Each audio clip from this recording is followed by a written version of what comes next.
So meron tayo Hyundai Starex, ayan, CRDI issue. Ayan. Nagpalit tayo ng fuel injector dalawa, and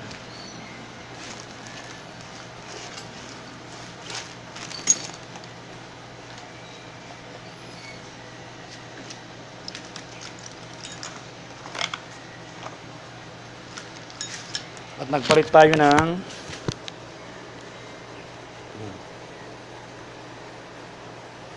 fuel rail sensor.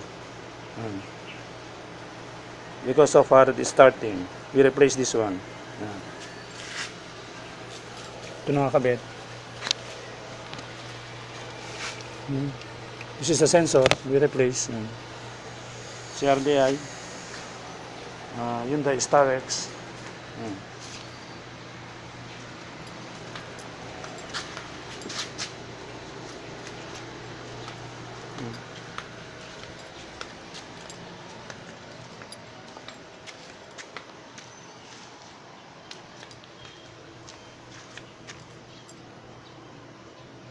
BGT. So let's try to start the engine. Subukan natin paandarin kung okay na ang ganyang engine. Ignition on.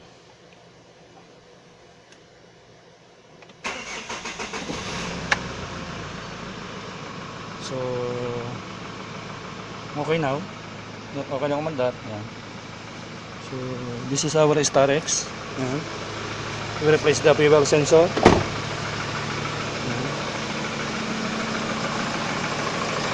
Hyundai Starex.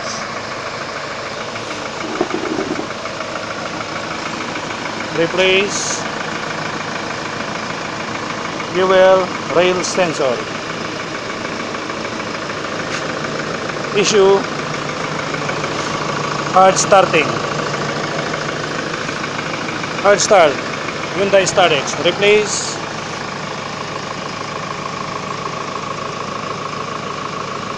fuel rail pressure sensor.